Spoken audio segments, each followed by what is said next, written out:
Perkenalkan, nama saya Ignatius Abraham Adimawan dengan NPM 06 2020 107268. Di sini saya akan menjelaskan tentang modul 5 dan modul 6. Di modul 5 terdapat perintah untuk membuat sebuah database dengan nama DB verifikasi pendaftaran. Lalu terdapat perintah juga untuk membuat sebuah tabel, dua buah tabel dengan nama admin dan mahasiswa. Di tabel admin terdapat satu entity bernama Aditya dengan NPM 06 2019 07224. Di tabel admin sendiri mempunyai ketentuan yaitu ID, nama, NPM, password, dan nomor telepon. Lalu untuk di tabel mahasiswa sendiri sama, mirip-mirip. Perbedaannya adalah di tabel mahasiswa terdapat gambar dan status. Untuk di tabel mahasiswa terdapat dua entity yang mana bernama Manggala dan Putra.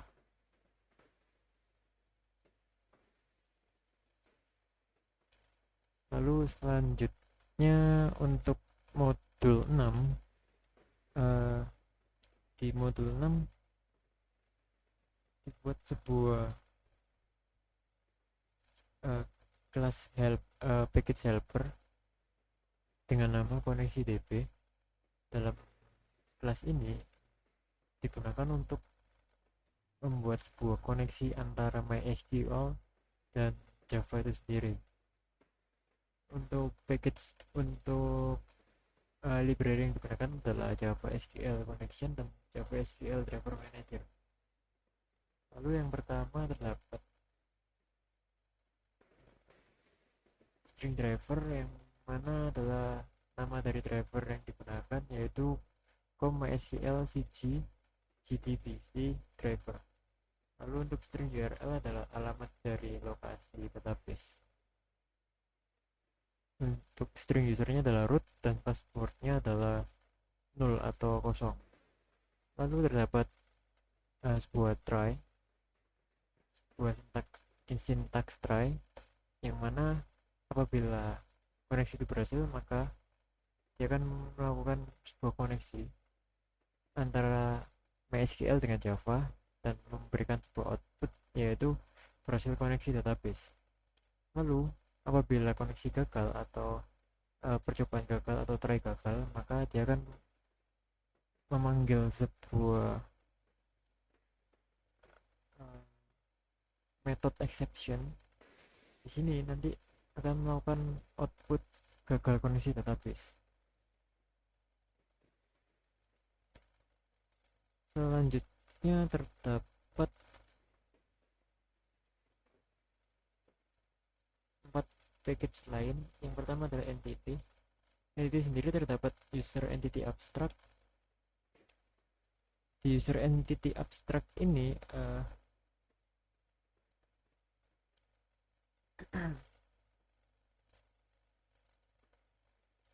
hanya digunakan untuk membuat kelas yang berisi metode yang belum jelas implementasinya. Jadi hanya sebuah kelas tanpa badan. Isinya adalah nama, password, dan nomor telepon.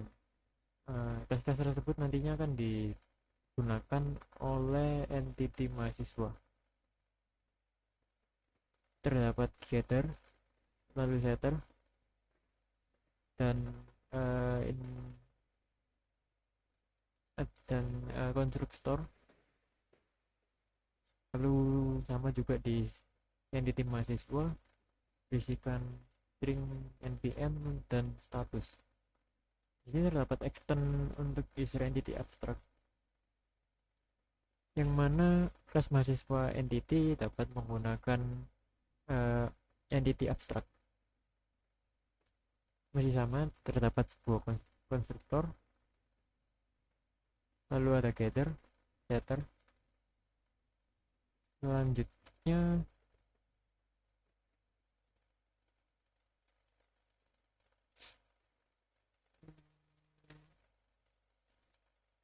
mahasiswa model.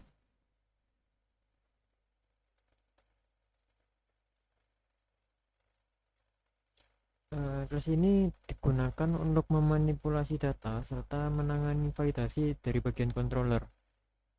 Namun, untuk kelas ini tidak berhubungan langsung dengan view.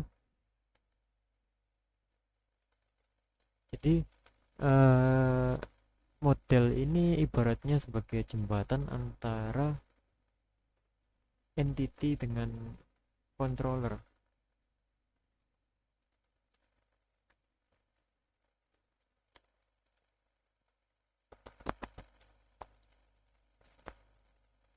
Di kelas ini dideklarasikan sebuah variable connection untuk mengkoneksikan antara database MySQL dengan Java.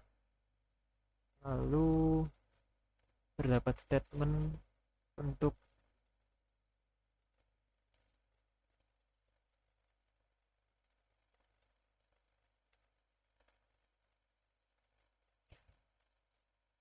untuk mengambil data dari tabel mahasiswa. Di sini select from mahasiswa itu dapat diartikan sebagai untuk memilih sebuah tabel. Tabelnya berisi data apapun, dari mana dari tabel mahasiswa.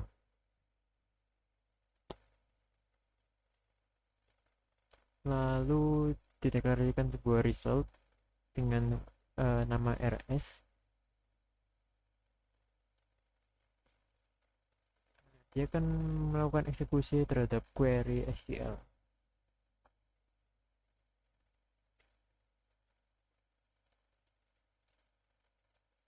Untuk metode get mahasiswa ini digunakan untuk mengambil seluruh data mahasiswa dari database.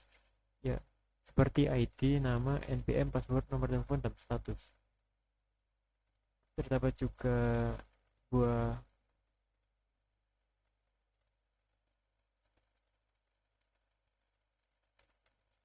array, sebuah variable array untuk menambahkan ke mahasiswa entity.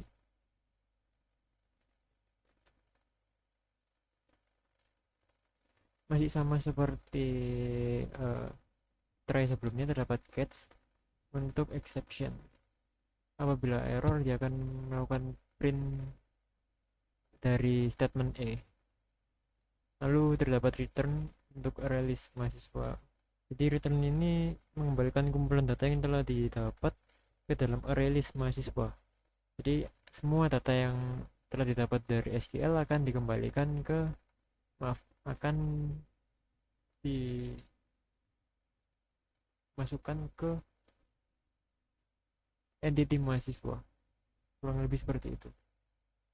Lalu terdapat object model.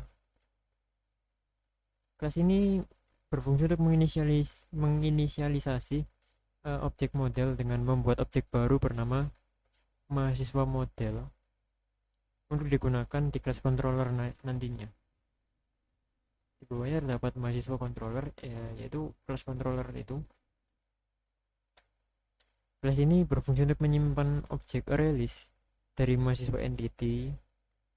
Jadi objek ini akan memanggil data array list dari mahasiswa entity yang nantinya akan dipanggil oleh view atau oleh main core.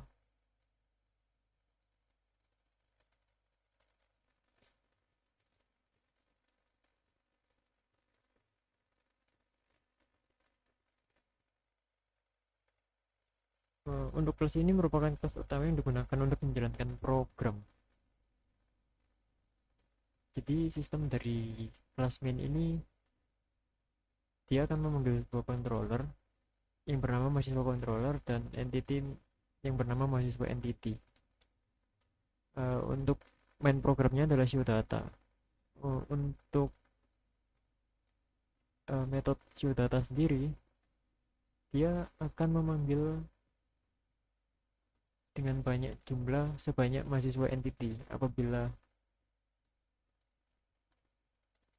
data yang terisi adalah 2, maka dia akan memanggil dua data. Apabila terisi 1, maka dia akan memanggil 1.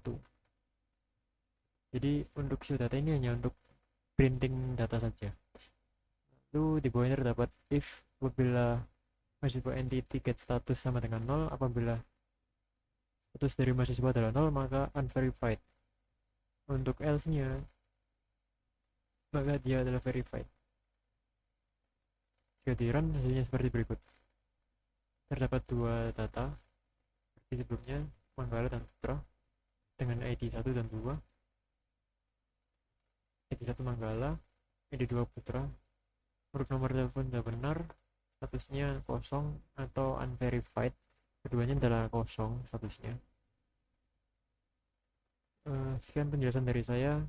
Mohon maaf bila terdapat salah. Terima kasih.